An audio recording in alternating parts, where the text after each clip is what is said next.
Hello there. Tonight, we walk into a workplace that begins before the sun remembers the horizon. A Han Dynasty Saltworks is half water, half fire, and all routine. In the bluish hour before light, a whistle carries over wet ground. Men and women step onto packed earth that smells of clay, wood smoke, and the sea carried inland by brine. A tester lifts a shallow bowl and dips it into a brine trough. He rocks the bowl and watches the sheen, then touches a fingertip to the tongue and nods. Fuel bundles are shouldered from a neat stack, and a furnace keeper opens a clay mouth and breathes into charcoal until it glows. Mist hangs low over flat pans and shallow ponds. A bamboo frame creaks. A ladle taps iron with an even, careful sound. Nothing hurries. Everything begins at the same pace it ended yesterday. If you stand quietly, you can read the place the way a clerk reads a page. Here is the brine well, ringed with worn planks and a bamboo derrick. A rope runs over a wheel as steady as a thought. A bucket rises wet and dark. There are evaporation pans set in rows, rims smeared with fresh clay. Under each, a small furnace that likes pine twigs to wake and thicker sticks to keep its temper. Near the shed, a table holds measures, jars marked by volume, a balance scale with 2 pans, a bundle of tally sticks already nicked. At the far edge, drying racks wait like empty ladders. Closer in, baskets lined with woven reed rest under a cloth against dust. The sounds are simple and sure. A ladle turning water that is not yet water, the soft breath of a fire that has learned manners, sandals on tamped earth, a short call answered once and then remembered without words. We will move with them at their speed. We will watch brine raised by rope and shoulder, steam rise in thin veils, scum skimmed with a slow wrist, crystals pulled from the edge of a pan like frost persuaded into summer. We will note what the overseer notes. How many bundles of fuel it takes to bring brine to the quiet, narrow boil. How many basketfuls make a standard cake. How a seal is pressed into the clay plug of a storage jar when the weight agrees with the line in the book. No drama is needed. Only the long patience of water taught to leave itself behind. Lie back and let the work make a rhythm for your breath. In through the nose, out a little longer. The brine is patient, the fire is small and obedient, the ground steady underfoot. We will walk from the well to the pan to the racks to the storehouse in the same order every shift keeps, and by the time the first crystals appear at the rim, your thoughts will be settling like salt, quiet, even, and ready for rest. The day begins as a pale wash across the flats, the kind of light that looks brushed on with water and ink. Night has thinned, but not left. You can hear the brine before you see it, a slow lick against clay rims, soft as a sleeve on a tabletop. A whistle travels once across the workyard and fades into mist. Shadows step out from the edges of sheds and take their places at familiar marks in the ground. A tester kneels by a shallow trough and dips a small bowl, rocking the brine to study its sheen. He touches a fingertip to the liquid and waits for the tongue to tell him what the eye already expects. The answer is not a word so much as a nod. The shift will go forward. Lanterns blink out, one by one, and the color of the morning earns its name. If you stand still, the layout explains itself in quiet lines. The brine well sits under a bamboo derrick, rope looped over a wooden wheel that knows its path better than any map. The bucket rises black and shining, turns at the lip, and pours itself into a tray that feeds a conduit of bamboo tubes. The conduit leads to a row of shallow pans, each pan cradled in a low bench of clay, each bench hiding a small furnace whose mouth is an oval ready to yawn. Beyond the pans, drying racks wait like patient ladders. Reed baskets line a wall under a cloth that keeps out dust. On a table near the shed, tools lie where a careful hand set them last night. A long-handled ladle, a wide skimmer, a rake with blunt teeth, a pair of tongs. Beside them, a bundle of tally sticks already nicked on their edges, a cord for tying seals into place, a balance scale with 2 level pans, and a ledger board with lines ruled in red. Fire comes back to life as if it had only been resting in place. A furnace keeper crouches, sets a nest of pine twigs under last night's charcoal, and leans in with a steady breath. The twigs accept the idea of flame and pass it upward. Someone feeds the new glow with thin sticks until the bed is even, then adds thicker wood in quiet layers that will last until mid-morning. Clay warms, then remembers heat. Thin steam gathers at the edges of the first pans, even though there is nothing yet to boil. Someone slides a flat stone under one furnace foot, not because the pan is crooked, but because a perfect level is kinder to the boil later. This is work done without announcement. The sound is a private language, a twig snapping clean, the soft roar when a draft catches, a dry brush flicking ash away from a rim so the brine will not pick up soot. At the well, 2 workers move like a hinge.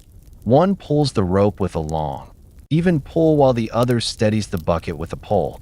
The bamboo derrick creaks in a tone that has belonged to it for years. When the bucket tips, the brine falls in a dark ribbon, bubbles, settles, and slides into its tube toward the first pan. A small ladle dips and lifts, not for thirst but for measure. The tester watches how a drop hangs and breaks, and tastes again. No instrument clicks. Strength is learned by habit, the way a miller knows flour by touch. If rain in the night has softened the wells, the first pans will see longer heat. If wind has thickened them, less fuel will be needed to reach the quiet, narrow boil that makes crystals behave. Rims are checked one by one. A worker smooths fresh clay along a crack, so fine you would need to kneel to see it. Another rubs the underside of a pan lip with a damp cloth, tracing the place where salt will first think of forming. A skimmer goes into the trough to wait for its chore. The rake is held against the ground and the handle is sighted like a surveyor's rod, because a straight handle makes a straight pull later, and a straight pull makes a pan red as even. Fuel is counted out of the neat stack into small armfuls, each bundle enough to carry a single furnace from waking to steady breath. The bundles are laid in order beside each fire mouth, left to right, so a glance can tell a keeper where he is without chalk or speech. The day's first decision, already made, is to prefer order to speed. A bell that is not a bell sounds at the storehouse door, the wooden knock of a post sliding from a hasp. The keeper of measures appears with a jar that has a line carved inside its neck and a seal tied to its stopper. He and the overseer stand over the balance together. The scale takes the weight of an empty jar and then the weight of the same jar filled to its line with brine. A pebble is moved from one dish to the other. A finger taps the arm. Numbers are not spoken loudly, only in voices that can be heard at the table and not beyond it.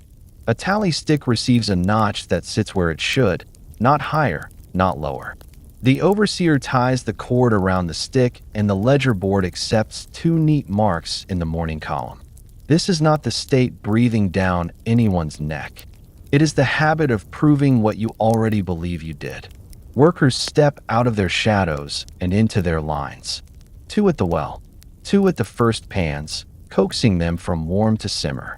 2 at the far pans, which will not see full heat until noon, but deserve morning light on their rims. One moves down the row with a bucket of clear water and sets it near each station, not as a drink first, though it will be, but as a promise to a hand that will someday be salt-burned or coal-dust dry. One walks the path between racks and pans with an eye for the ground itself. A stray stone is kicked aside. A low spot is stamped flat with a heel. A coil of spare rope is lifted to a peg so it will not learn dirt it does not need. Each act finishes quickly and leaves no wake. The first pan begins to think in words you could read if you had time. Heat slips through the clay bench and lifts into the iron like a letter being slipped into a sleeve. The brine quivers, then draws small circles under its skin. When it speaks, it is not a boil, not yet. It is a murmur that an ear can mistake for wind. The skimmer earns its name, passing across the surface in long, unbroken paths. Foam that would later roughen crystals is lifted now and given back to the trough. Another hand takes the rake and makes a quiet row at the pan's lip, a line where future crystals will catch without deciding to drift. A ladle pulls a spoonful to another pan, not to waste or to hurry, but to keep the second pan company with the first pan's certainty. Work proceeds in pairs when it can. It is a kind of politeness. Breakfast happens the way small rains happen, everywhere at once, and without anyone naming the moment. A worker sets down a bowl of millet porridge, steam rising in a straight column because the air is not yet troubled by the day. Someone slices pickled greens with a knife so sharp it does not remember friction. A gourd ladle makes a round of warm water, and each person drinks in 2 sips. Salt on the tongue tastes like work rather than ocean. The talk, if there is talk, is the kind that fits between pulls on a rope and lifts of a skimmer. A joke is told with a nod and answered with the same. The overseer eats standing, looking at nothing, which is to say looking at everything once each. When the bowls are empty, they are rinsed at a barrel and set upside down on a plank that remembers their weight. As the light strengthens, so does the plan. The near pans will work toward crystals before noon. The middle pans will stay at a narrow simmer and feed both edges of the day. The far pans will wait and warm until they can take heat without sulking. Someone measures fuel with the eye of a mason. Someone counts baskets with the care of a clerk who expects to match numbers in the evening. The ledger board receives a short line for each station that has begun. No one signs a name. The work itself has a way of showing who touched it. At the well, the rhythm of raise and pour has settled into a pace that does not ask the shoulders to argue with the rope. The derrick creaks on the same note as before. What changes is only the color of the morning. Mist steps back 5 paces and leaves the shapes of things a little clearer. By mid-morning, the first pan's breath has deepened. The boil is a narrow, even conversation across the surface. You can see faint crystals starting at the rim, like early frost persuaded to change its mind. The skimmer returns to its long arcs. The rake whispers along the bottom to make sure nothing is thinking of sticking where it should not. A worker moves a bundle of fuel to the next furnace and lays the sticks as if he were writing a careful line of script, not because the wood can read, but because hands that behave tend to be obeyed by what they touch. Another examines the bamboo tubes for leaks and leans his ear in close. The sound of a good feed is a note without chatter. Where the note is wrong, a smear of fresh clay and the weight of a palm makes it right, and the tube accepts the correction. Everything you have seen adds up to something that does not need to raise its voice. The day has not yet opened its storehouse or its seal bag, and already it has kept several small promises. The fire woke without smoke. The brine traveled its sketch of a road. The pans accepted heat like old tools that still trust the hand. The tally remembered what the scale told it. The ground stayed kind underfoot. When the sun finally clears its own rim, you hardly notice because the work is the same in every light that is good enough to see by. Your breath has learned the place's pace, and slowly, out a little slower, like a furnace encouraged without being commanded. If sleep arrives before the first crystals reach the rake, that is all right. The pan will keep its corner. The steam will keep its thin ribbon. The line of the morning will find its end at noon, whether you watch it or not. The saltworks begins with where the water lives. Inland, the brine rises from deep pockets that learned long ago to hold the sea inside themselves. Coastal, the wind and sun help by skimming wide ponds down to a stronger taste. Here, the ground tells you which kind you have before anyone speaks. If a rope wool stands over a square mouth of planks, if the soil around the curb is stamped tight and dark, you are looking at a brine well. If the horizon is cut into long, shallow mirrors edged with clay, you are at evaporation flats, where a day's work is measured by how the light lies on water. Either way, the first skill is listening for steadiness. The bucket should sigh the same way each time it clears the lip. The pond should ripple in one direction only, as if it had remembered which way to sleep. Bamboo derrick, rope bucket, shallow brine pan. From the well, the brine is guided because it behaves better when asked than when told. A runner sends it along a wooden gutter only far enough to meet a conduit of bamboo tubes, each tube shouldered into the next, the joints sealed with a paste of fine clay and ash. Where the land is shy of slope, a frame lifts the run a hand's breadth and lets gravity find its manners again. Where the ground is eager, a stone under 1 foot calms the descent. At 2 arm spans, a weir stone slows the flow so air can rest out of it. At 10, a sieve basket lets straw catch whatever the night has taught the water to carry. No part is grand. The work is an alphabet of gentle control. A notch here, a peg there, a soft tie of cord where a joint might otherwise think of yawning. Bamboo tubes, reed sieve, rice paper texture, calm monochrome.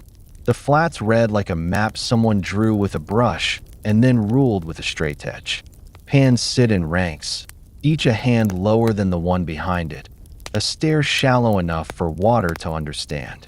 The rims are built of clay kneaded to a patient stiffness, thumbed smooth, then rubbed with a cloth until they remember the idea of a curve. Between rows, paths of tamped earth carry sandals and baskets without learning to crumble. At the edges, windbreak screens of reed stand like polite hedges that know when not to be seen. Near each furnace mouth a square of bare ground is kept as clean as a tabletop.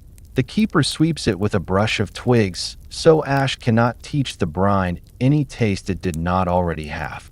When the sun is low, the flats look like an ink wash painting. Soft horizons, quiet pans, a few straight lines that know how not to shout. Ink wash painting style, warm morning haze, generous negative space. A pan is a simple thing that tries to forget how much it is asked to do. The oldest are packed clay, smoothed and re-smoothed, their bottoms dusted now and then with ash to keep them sweet. The newer are iron, shallow, wide, with lips turned just enough to catch the first crystals. Clay benches cradle them, 2 fist widths thick at the walls, one at the floor, with a flue snug as a sleeve so heat will remember where to go. Before first light, a keeper runs a hand along the underside of each lip and feels for roughness. A rag damped at the barrel makes it right. On the pan's face, he rubs a whisper of oil, a habit passed from older hands that keeps the earliest crystals from taking root in the wrong place. He looks at the level by eye, not because he distrusts the straight edge, but because eyes trained by years are tools too. Clay rim, iron lip, soft rub of oil, clean line. Fire sits under the pans like a guest with good manners. Each furnace is a clay throat with a small appetite and a preference for conversation over argument.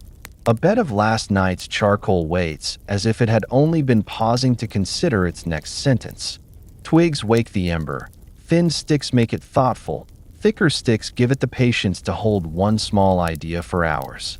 The draft is managed by a brick set a little forward or a little back. 2 fingers of space for a gusty day, 1 for a quiet, damp morning. A keeper learns the furnace's voice the way a parent learns a child's. A hungry low note, a satisfied middle, a fretful hiss that says ash has drifted and wants a brush. Heat should enter the pan in sheets, not in fists, and leave the flue without remembering to flare. Clay furnace, even draft, thin steam lifting in narrow veils. Not all brine deserves the same hour. The first pans in a row are the places for meeting and making ready, where yesterday's wind or rain is persuaded to explain itself. Here the brine warms and gives up foam, and a skimmer gathers what would later become trouble. A ladle lifts a portion forward to the pans that do the real arithmetic, the narrow, even boil that reduces without sulking. At the far end lie the finishing pans, quieter fires, shallower depth, where crystals begin to declare themselves at the rim, crowding politely into lines that a rake can invite toward the side. When the day is right, the whole row feels like a story that knows how it will end. When it is wrong, the whole row admits as much and allows for more time, more fuel, more patience. Staging pans, clarifying pans, concentrating pans, finishing pans, steady sequence. Repair is part of the day, even when nothing looks broken. A hairline crack is fed a ribbon of clay as thin as a reed. A corner that thinks about sagging is given a wedge beneath its shoulder. A lip dulled by a week of heat is re-rounded with a wetted palm and a soft wooden block. Bamboo joints are checked for weeping. Where a joint whispers, a smear of fresh paste closes the gossip. A keeper lifts each reed screen and beats it once against the ground to bruise the dust away. On the path between rows, he stamps a shallow puddle into obedience before anyone thinks to trip over it. These are the chores that leave no proof except the quiet they make. Patch of clay, smear of ash paste, reed screen cleaned, path tamped. Wood is a ledger the hands can read without opening. The stack beside each furnace mouth is counted by bundles, not by pieces, because bundles lay the argument to rest before it begins. Pine for waking, mixed sticks for holding, a little hardwood for the hour after noon when the air learns to lean.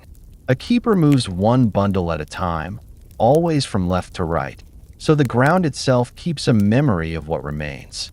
Where fuel must be carried from the store, a shoulder pole and 2 baskets make the road shorter. The pole sits across the collarbones and teaches balance. The baskets swing with a small music that helps the feet remember their place. Shoulder pole, twin baskets, neat bundles, quiet arithmetic of wood. By midday, wells, flats, and pans have agreed with one another. The derrick has found its tempo. The tubes have kept their secrets. The rims have cooled and warmed and cooled again without complaint. Where a finishing pan shows the first salt along its lip, a rake is set a finger's width beneath the line and drawn backward in a motion as smooth as threading a needle. In the shade of a reed screen, a ledger board receives 3 short marks: water raised, pans fed, fuel moved, and a tally stick earns a notch that will make sense when evening reads it back. Nothing feels urgent. The work is too old for that. It prefers sequence to hurry, and sequence is the softest teacher. Bamboo derrick and rope wheel, clay rims and iron lips, thin steam, faint crystals, seal pressed in clay later, balance scale waiting. The day's pace is set at the well, where a bamboo derrick leans over a square curb of planks and the rope rides its wooden wheel with a quiet, greased sigh. One worker draws and one steadies, so the bucket rises in a smooth arc that never splashes against the lip. At the turn, a guiding pole tips the weight and the brine falls in a dark ribbon into a wooden tray, darkening the grain as it goes.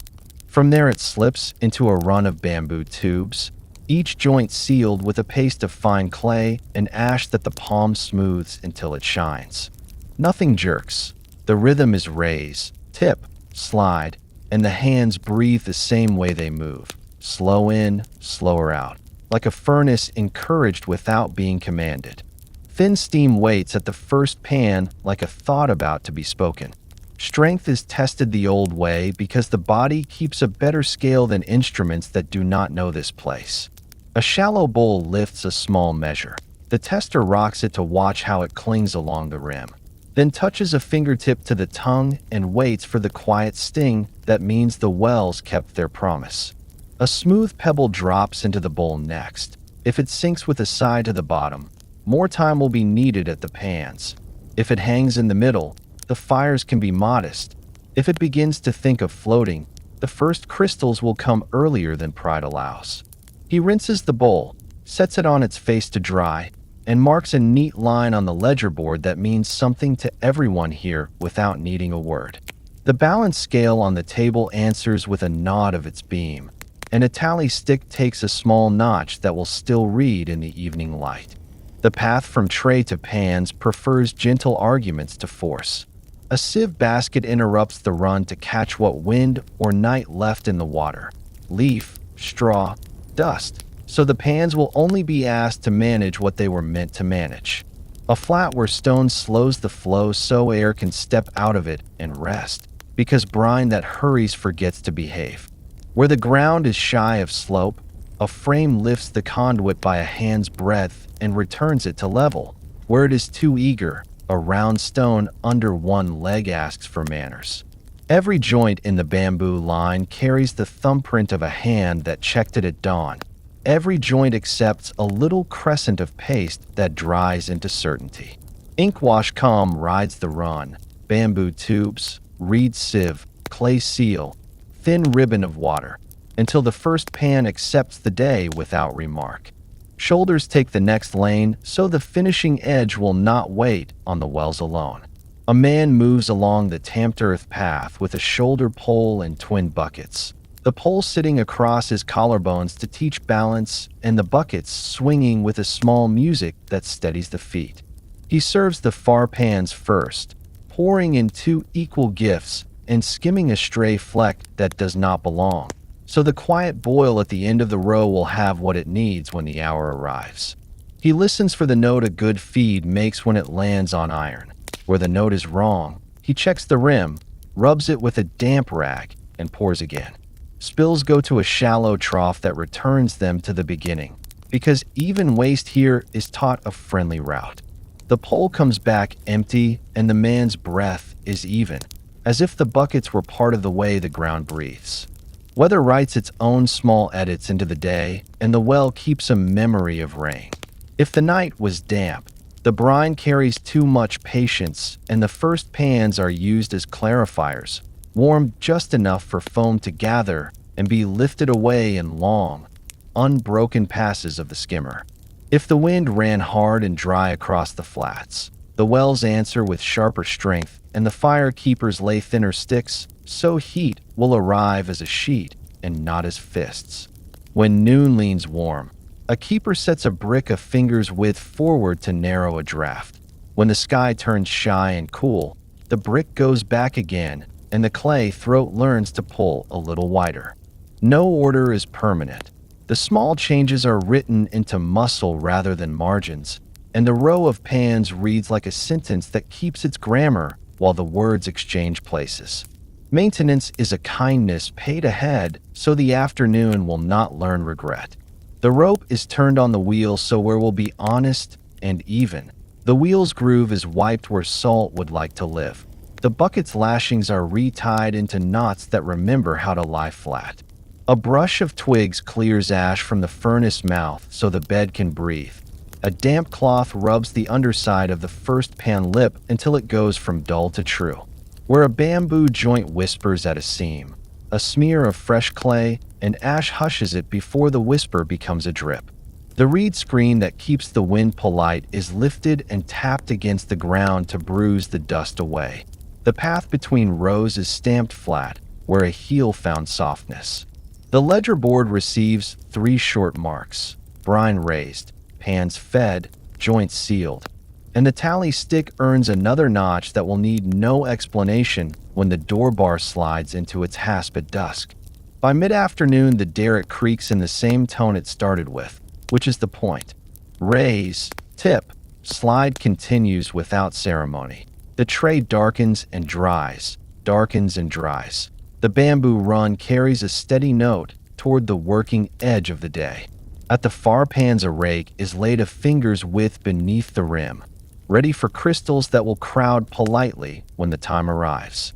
A worker rinses the testing bowl, sets it back on its face, and takes one last taste for strength, not because he doubts his earlier mark, but because habit has learned to be its own overseer. The line from well to pan to finishing edge stays taut without being tight, and the breath of the place keeps the same gentle count. In through the nose, out a little longer. If you fall asleep now, the rope will still rise and the water will still behave, and the pans will still be ready to listen when salt begins to speak. Fire is woken like a guest you respect. A furnace keeper kneels at the clay throat beneath the first pan and brushes last night's charcoal into an even bed with a flat paddle. A handful of pine twigs becomes a small nest. A spark is offered. Breath is given in slow, steady pushes that never hurry the flame past its manners. The twigs accept the idea of heat and pass it upward to thin sticks laid crosswise.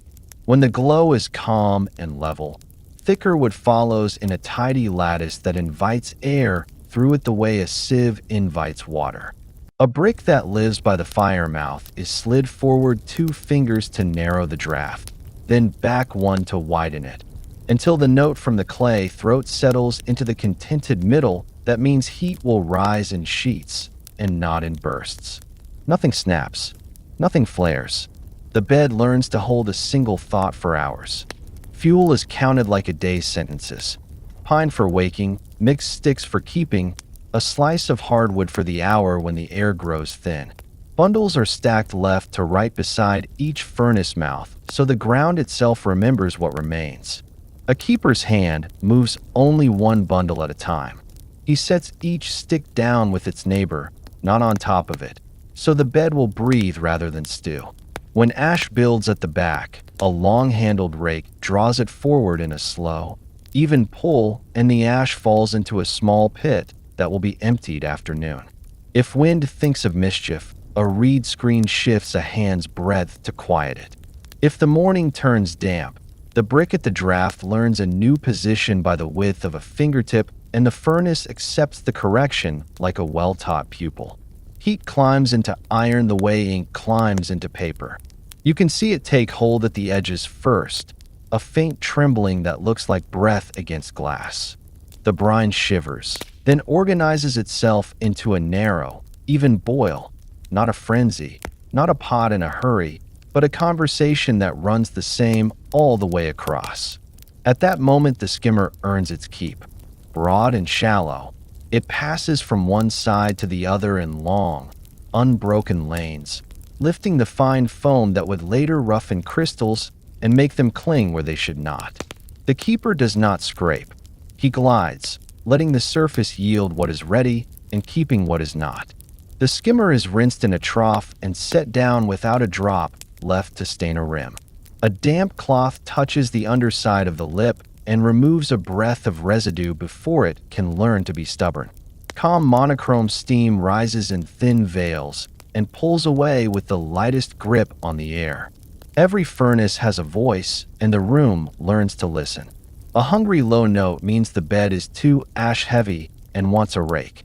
A fretful hiss says a stick lay across the draft and needs turning. A bright, quick murmur means the brick has been slid too far and the pan will grow temper if you allow it. The keeper judges by ear and by the back of his hand held near the clay bench, moving across until the heat reads as even. He prefers to adjust the draft by inches rather than scold the fire with more wood. When a gust makes the flame remember how to climb, a wet palm smooths a hairline crack along the rim where air had been thinking of entering, and the crack becomes a line again. The bamboo tubes that feed the pan are felt at each joint. Where one joint whispers, paste of clay, and ash hushes it. Where it is silent, a thumb leaves a crescent that will dry into certainty. Boiling is only half the art. Not boiling too much is the rest. In the first pans, where brine meets heat after the night's long travel, the boil is kept as modest as a whisper. Here the scum is skimmed, the mood corrected, and the liquid asked to behave.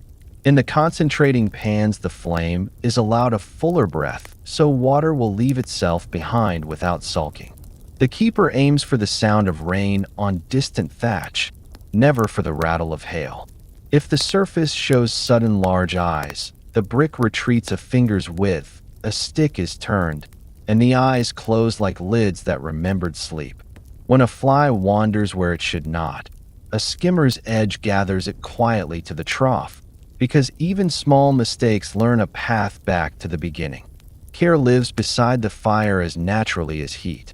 A bucket of clear water waits at each station, not only for thirst but for the quick cooling of a hand that met iron by accident. Cloth strips hang from a peg for wrapping a wrist that will continue its job if comfort is borrowed early.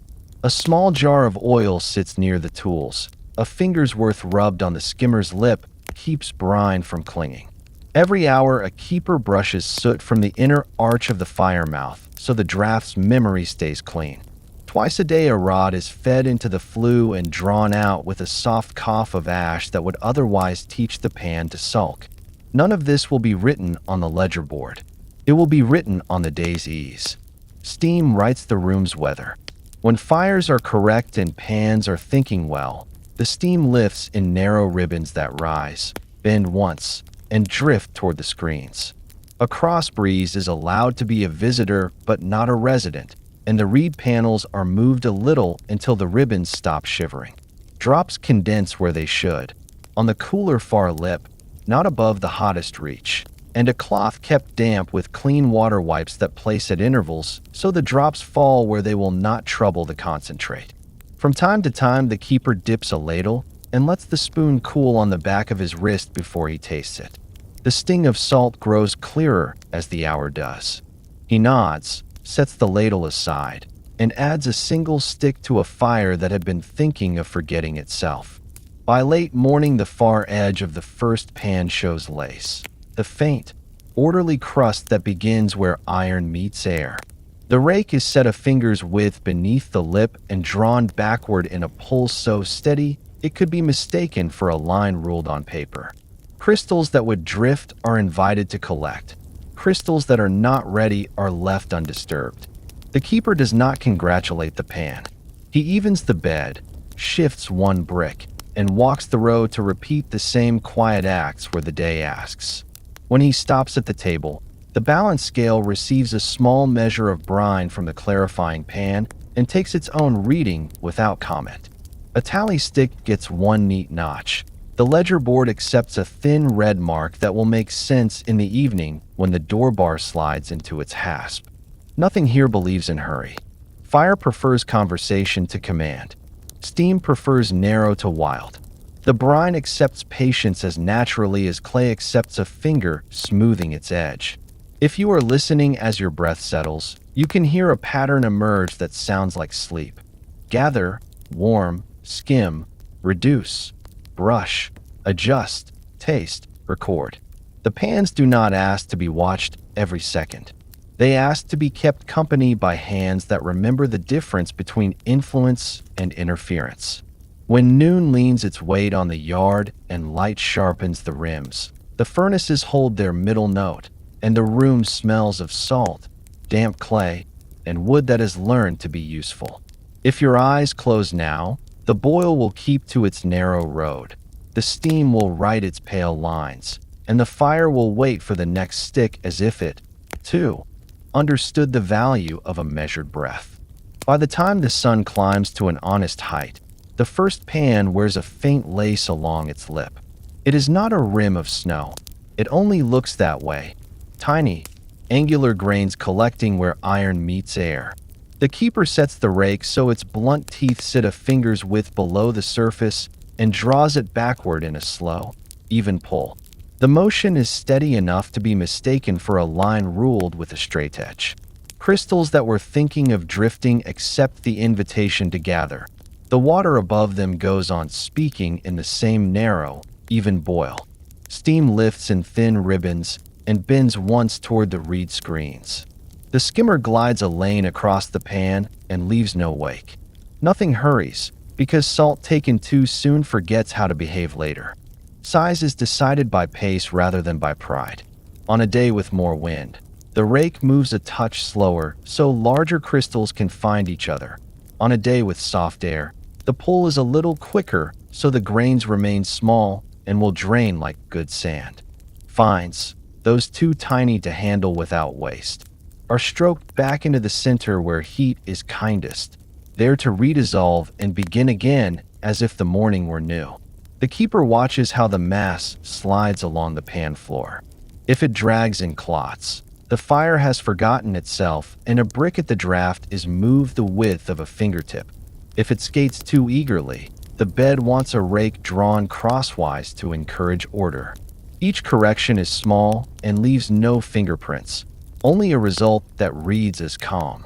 When the rake brings a polite wall of crystals against the near lip, a second tool replaces it. The salt hoe, a flat-faced scraper with edges worn friendly by years. With both hands low on the haft, the worker lifts a line of salt that looks heavy but behaves like damp flour. The line is guided to a corner, then to a wide draining basket lined with a reed mat. The basket sits on a short wooden stand over a shallow trough, so what can still return to brine does so without being asked twice. No water from a rinse is used here. Only concentrated brine touches the crystals if they need a last persuasion to shine. A quiet tap settles the basket's shoulders, and a finger smooths the crest so air will know where to pass. One basket, then another. The corner of the pan returns to a bare, dark sheen. The rake makes its path again, and salt begins to think of the lip once more. Across the row, the same sequence repeats like a sentence with measured commas. Skim, draw, lift, drain. A keeper brings a shoulder pole and 2 empty baskets to relieve the first stand before it learns to complain underweight. The full baskets are carried to a bench that remembers how to receive them. Their feet sit in shallow grooves so they will not wander. A small ladle of strong brine is poured over the crown of each mound, just enough to chase away the last dust of scum without teaching the crystals to melt. The trick is to treat the heap as if it were listening. The crystals answer with a soft, glassy whisper when they slide against the reed. If they hiss, the pour was too generous. If they dull, the air is too shy and the screens must be lifted so breeze can practice again. Shaping belongs to a table near the racks, and the table is set like a kitchen that has learned patience. Wooden mold frames lie ready, shallow boxes the size of a folded hand, sides held by pegs, bottoms lined with fresh reed mats. A worker tips a drained basket, and the mound settles into the frame with a sound like dry sand remembering a bucket. A pressboard, smooth, warm from the sun, goes on top, and both palms lean with the steadiness of someone who trusts wrists more than weights. Salt remembers pressure quickly. When the board is lifted, the block holds a clean edge and a faint pattern from the mat like a woven watermark. A sealstone sits at the table's corner, not a grand device, but a simple stamp in seal script that marks the cake with the yard sign and the measure's number. The impression is pressed lightly on a dry side, the mark shallow enough to read, not deep enough to crack. If a corner crumbles, the block returns to the basket without complaint and waits to be born again. The drying racks look like tidy ladders laid on their sides and stacked into air. Each shelf holds its row of salt cakes with 2 fingers' breadth between neighbors, because even good salt prefers a little privacy. Reed screens lend shade without stealing wind. Their panels can be moved by one hand to match the mood of the day. On damp afternoons, a brazier with a shallow pan of charcoal sits at the rack's foot, not to cook the salt, only to nudge the air to remember its work. A watcher turns each cake by a quarter with the care a scribe gives a page. He listens when 2 cakes touch. If the sound is crisp, like porcelain thinking of speech, the block is close to right. If it thuds, it wants more time under a patient breeze. No one names hours aloud. The rack knows, and so do the hands that lift and set. While the cakes cure, the finishing pans keep their quiet arithmetic. A fresh line of lace appears at each rim, and the day doubles back through its gentlest motions. The skimmer writes long arcs. The rake draws straight roads. The hoe lifts soft bricks. The baskets learn to let go without sulking. At intervals, a keeper rubs the underside of a pan lip with a damp cloth so the place where crystals begin stays clean and even. Another checks the bamboo joints for whispering and hushes what he hears with a smear of clay. A third brushes the furnace arch so the draft's memory stays correct. These are not interruptions. They are the other half of harvest, the maintenance that keeps gentleness honest. Weighing makes the quiet official. In the storehouse shade, a balance scale stands on a slab of wood whose corners are worn satin smooth by years of elbows. A clerk lifts a cake from the rack and sets it upon a pan, a stack of round counterweights. Iron wrapped in cloth to keep them from shining, answers on the other. He waits for the beam to find its middle, adjusts by a small piece, and nods. A tally stick receives a notch in the proper place. A red line appears on the ledger board that means 1 cake to standard, and a second line follows for the next. Cakes that read a little light go to the blend bin to be crumbled and given back to the morning. Cakes that read heavy are trimmed with a brass knife that remembers edges the way an old tool remembers a palm. The trimmings are gathered in a cloth and will be the day's first pinch in tomorrow's pan, a seed of certainty. Packing comes as evening leans toward the yard. For nearby markets, the cakes travel in woven baskets lined with paper that keeps them from listening to humidity. 2 cakes to a basket, a reed lid tied with a simple cord. For distance and damp, earthen jars are set with a ring of charcoal at the bottom and a ring of straw along the wall. The cakes stacked like books, a clay plug pressed into the mouth, and a small seal impressed where the cord crosses the stopper. The seal is not a warning. It is a promise that the weight inside will read as it did on the slab. Each basket and jar receives a brush mark that says where it is going. The marks are not poems. They are routes written in a hand that will make sense by lamplight. Before the door bar slides and the fire mouths are banked, the day pays attention to what it has made. A keeper walks the rack one last time and turns any cake that looks as if it still wants to meet more air. A second checks the troughs beneath the draining stands and empties what they gave back into a clarifying pan that has waited for this hour. A third sweeps the pan rims with a clean rag so tomorrow will not inherit grit. At the table, the seal stone is wiped and set face down on a sheet of paper so dust will not learn its grooves. The balance beam is centered and left to rest. The tally sticks, nick by nick, are gathered by cord, and the ledger board receives its last line for the light. If you hold your breath for a moment, you can hear what remains when the tools stop speaking. A dry hush that belongs to finished salt, the faintest tick as a cake settles by a grain, the soft settling of ash in the pit as it cools. Water has been asked to leave itself behind, and it has agreed with more grace than such requests usually receive. The crystals do not glitter.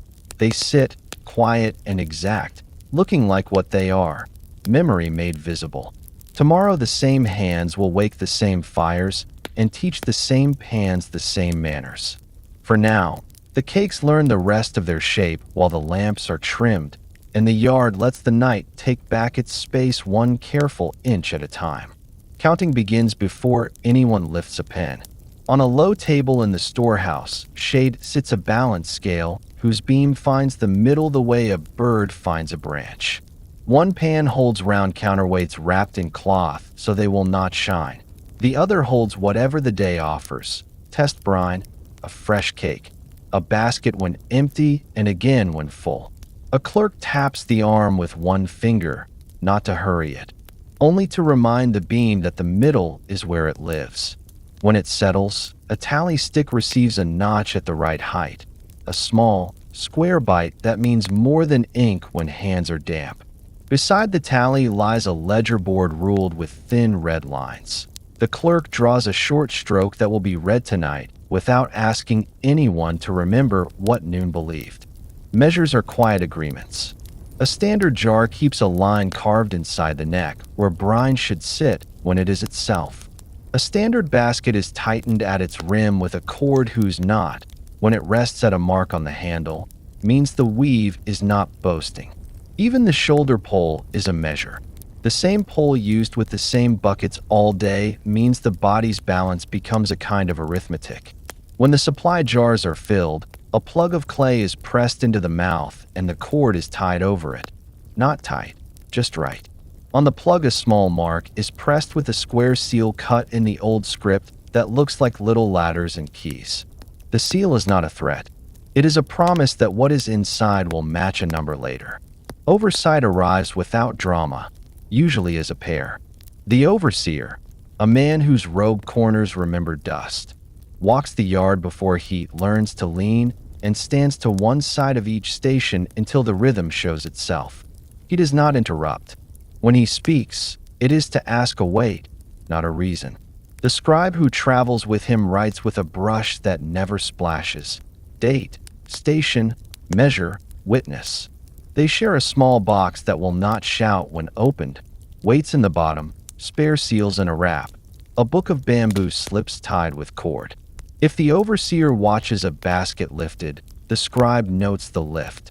If he tastes from a clarifying pan, he writes the taste as a word that means only sufficient. On some days they take a split tally. The stick is cut in two, one half left in the yard, one half carried away.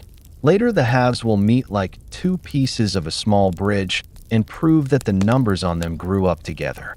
Tally sticks live by simple rules and unambiguous teeth. Notches low on the edge mean baskets drained. Higher notches mean cakes weighed. A notch on the back means fuel issued. When a tally is full, a cord ties it to its neighbors, and the bundle goes into a drawer whose inside smells faintly of cedar and ink. No one argues with a tally. It is too plain to quarrel with. At day's end, the clerk holds the bundle in one hand and reads it with the other, touching each bite with a fingertip and counting aloud as softly as prayer. The ledger's red lines agree with the wood's quiet teeth. The yard belongs to both kinds of memory, the kind that listens and the kind that speaks. Seals are made near the racks while salt is still learning to finish itself. A seal stone sits on a folded cloth, its face turned up only when needed. The clay plug from a jar's mouth, or the paper tie on a near basket, accepts the square of script with a little push and a twist that is more caress than pressure. The impression is shallow, neat, legible. On a good day, the same hand that stamped the first jar will stamp the last, because marks drawn by one wrist read as kin. Sometimes, for distance markets, a second cord is added, dyed with cinnabar, so its color writes a warning to idle fingers. Sometimes the overseer presses his own sign beside the yards, two squares sharing clay, like two calm voices sharing a sentence. When the state office asks for a report, the answer is a stack of order rather than a speech. First, the weights ledger, totals by morning and afternoon, by station, by pan type, by rack, 4 columns that agree with each other without being asked twice. Then the seal log, numbers of jars and baskets marked, the count of spare plugs, the amount of cord used and remaining. Last, a short inventory of tools, skimmers, rakes, hoes, poles, baskets, and the small things that make big things possible, twine, ash paste, reed mats. The overseer signs in a hand that refuses to hurry. The scribe dries the ink with a pinch of sand and shakes the board once to send the sand back to a dish. No one needs to raise a voice. Paper raised properly knows how to stand on its own feet. Audit days are only different by a degree, like winter that arrives by one colder morning rather than by a trumpet. The storehouse door is barred back, the counter is cleared to wood, and the balance beam is centered with the care usually given to lamps. The visitor, sometimes from farther up the road, brings his own weights and lets them rest on the slab until the wood and iron decide to agree in temperature. He chooses a cake, not at the near edge but from an inner row. He chooses a jar, not the top one but one that has learned the rack's shadow. He weighs both, tastes neither, nods once. The clerk reads tally bundles with his quiet finger. The visitor studies the seals and looks for a nick that repeats itself like a nervous habit. Finding none, he writes one line in a small notebook and puts the book away as if it might sleep. Even trouble is taught to keep room for sleep. If a basket weighs light, it is returned to blend without complaint. If a cake reads heavy, a thin shaving slips away with a brass knife whose edge knows the difference between adjustment and greed. If a tally notch looks too high for the hour, the clerk finds his mistake in the way 2 lines on the ledger sit a finger's breadth apart when they should have touched.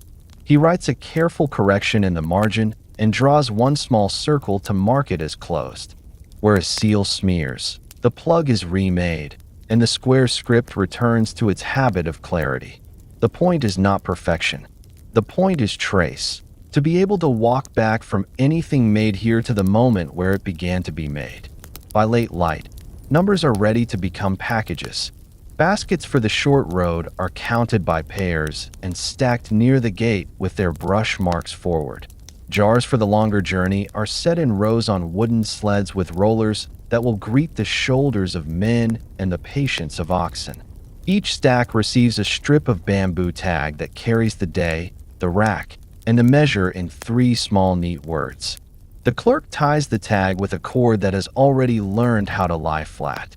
The overseer sets his seal on the last jar and closes the little case with the spare seals inside. When the bar slides into the hasp, the yard is not locked against the world. It is sealed to its own truth, which is the same thing said differently. Listen now to how the room sounds when counting is done. The scale has gone quiet with its beam resting level. The tally drawer has closed with the soft vowel of good wood. The seal stone sits face down so dust will not memorize it. Outside, the racks hold their square shadows and give back a small, crisp click when a cake settles by 1 grain.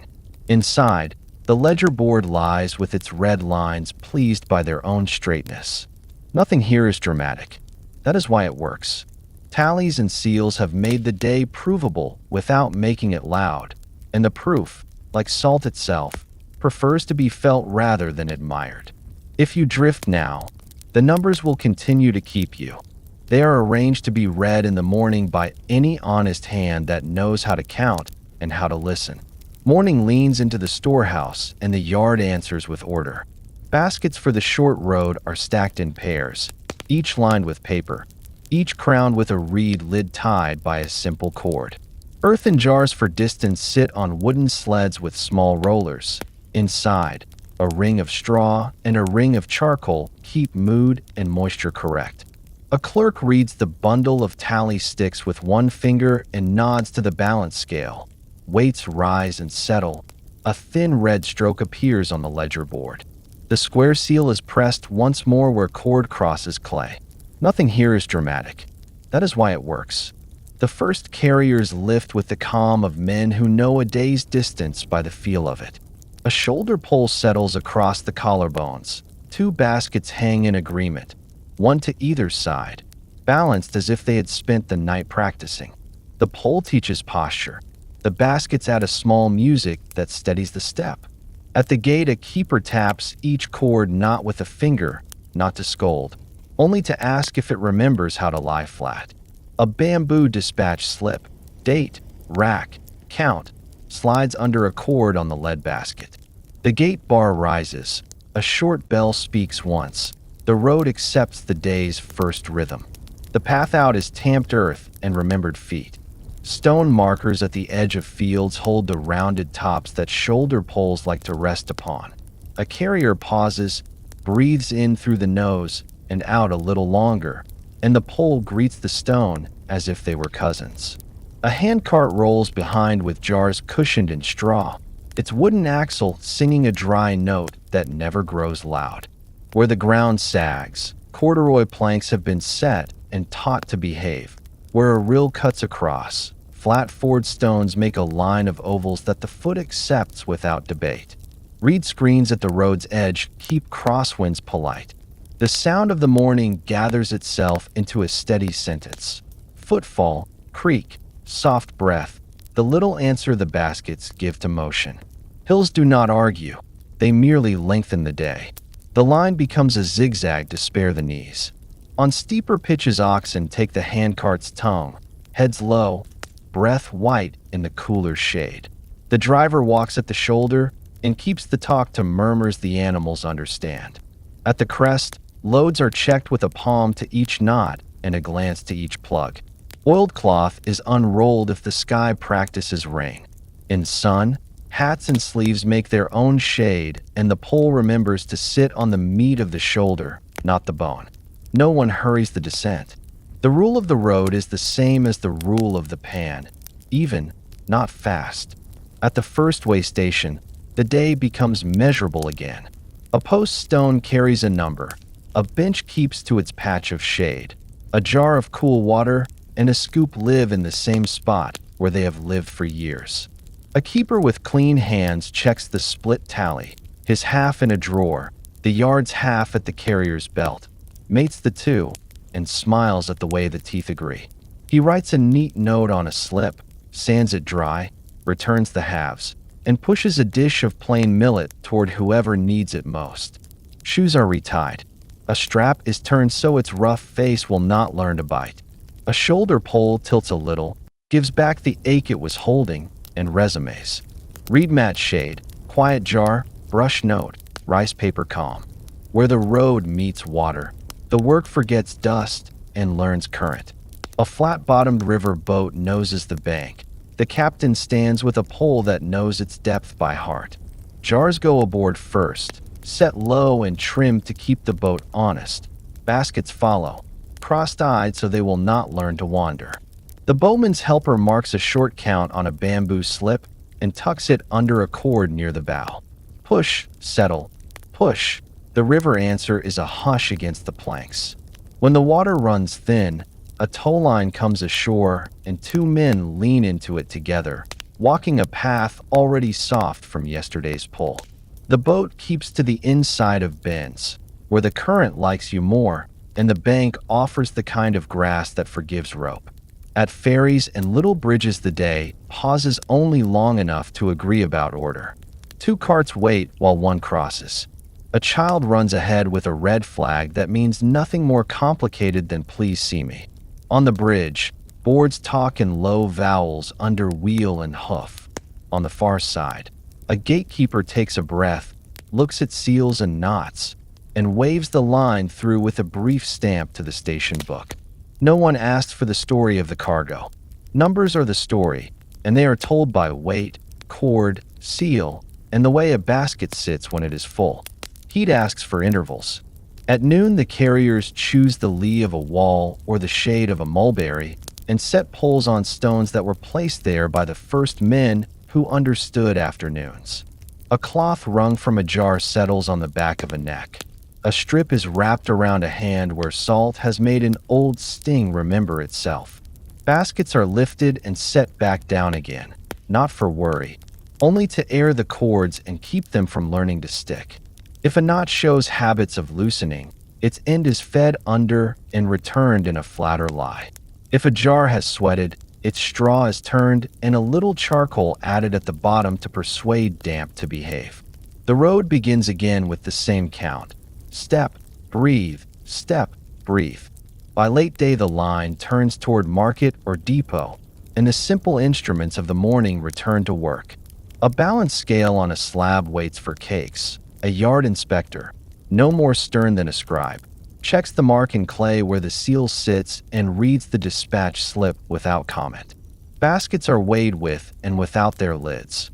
Counterweights make small stairs in the pan until the beam finds itself level. Where a reading is light, the basket learns the way to the blend bin kindly.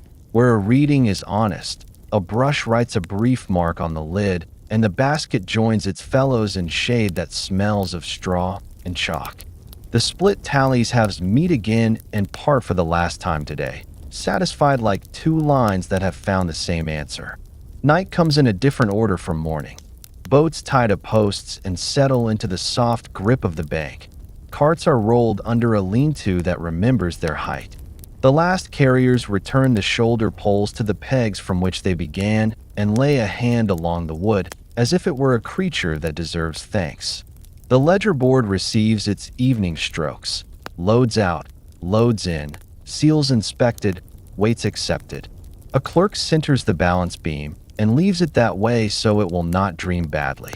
The gate bar slides down. The bell that started the road is touched once with a fingertip and rings exactly the length of a breath. If you listen now, you can hear the road decide to sleep. Baskets stop whispering. Jars cool and give back their warmth to the straw. Ropes slacken and remember that they are fibers, not lines. Somewhere a boat knocks once against a post and then chooses silence.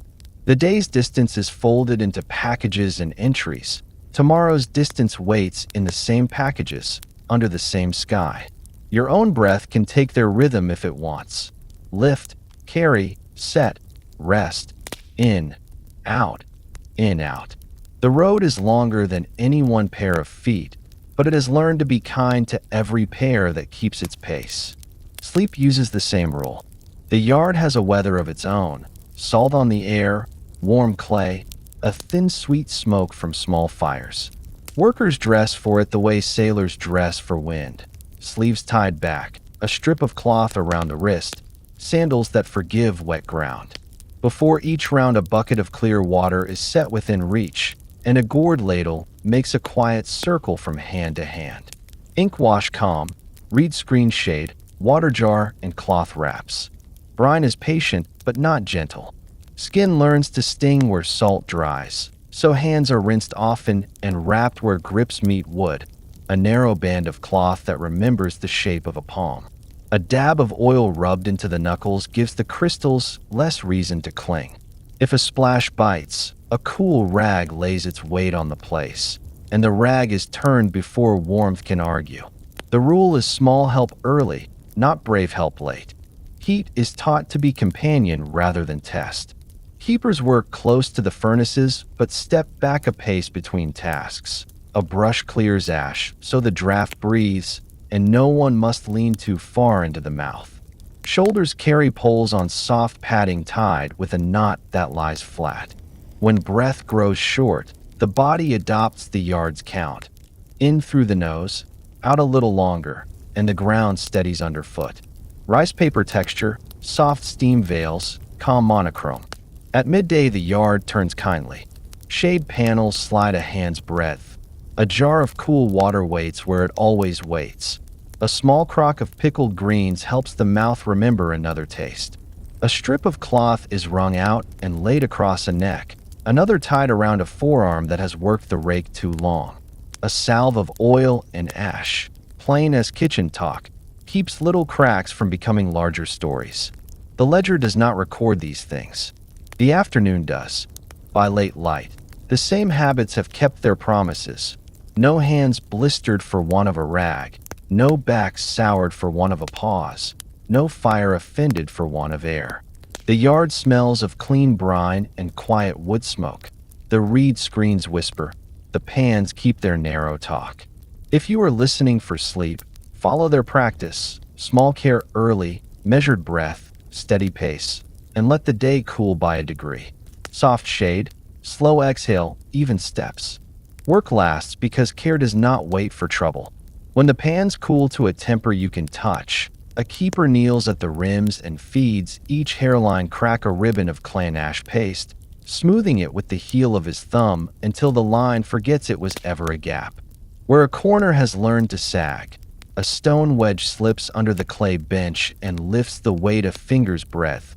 The wedge is tapped twice and then left alone, because patience, not force, teaches clay to behave. A damp rag rubs the underside of every lip, so crystals tomorrow will begin their lace on clean iron. Ink wash calm, rice paper texture, clay rim mended, iron lip wiped. The pans themselves are persuaded back to kindness. A long scraper with a soft edge schemes any scale that tried to learn the bottom during the noon hours. Not gouged, only coaxed, so the floor stays even.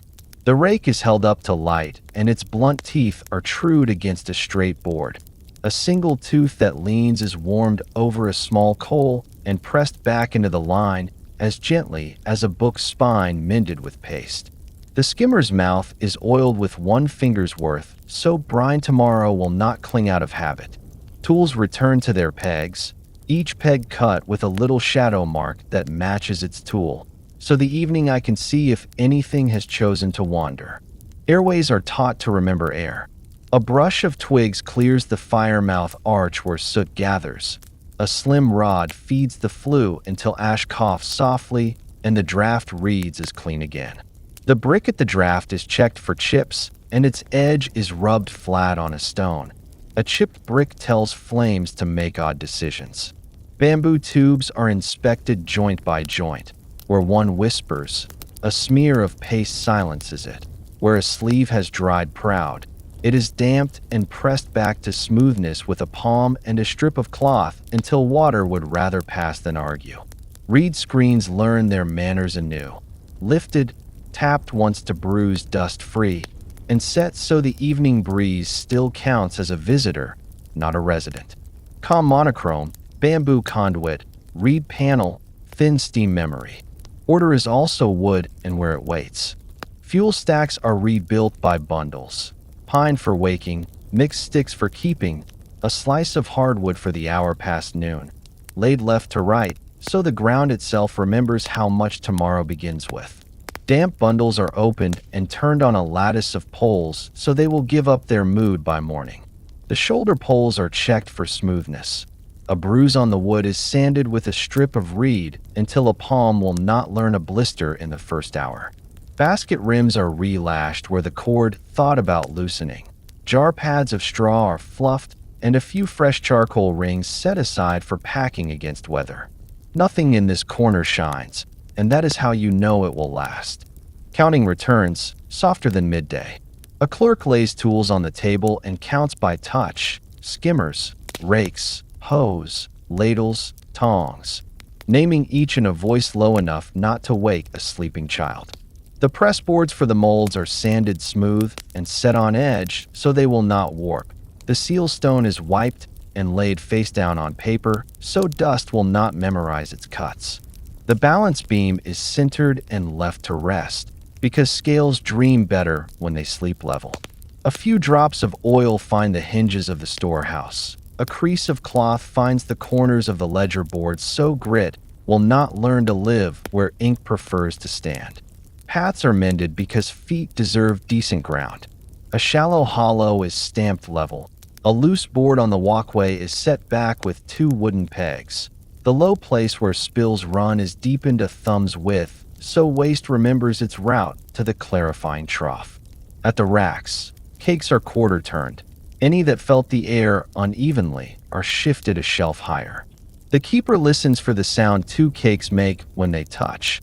A crisp porcelain note means right. A dull tap means more air and time. A brush mark on the rack's edge notes which rows were turned and when, so tomorrow's hand will not ask an old thing to repeat itself too soon. When the light gives up its sharpness, the yard looks newly made without looking different. Pans are clean, rims trued, tools at their pegs, fuel in honest lines, paths without surprise, screens set for night wind, tubes quiet along their joints.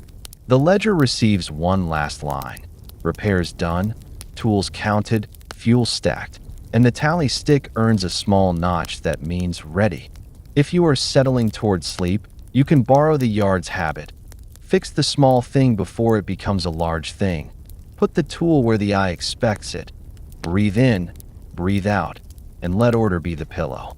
Ink wash stillness, even edges, soft breath, night arriving by one careful degree.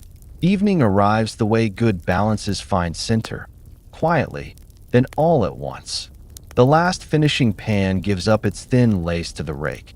The hoe lifts a final, soft wall of crystals to the draining basket. The skimmer glides one clean lane and rests. Fires are banked, not broken.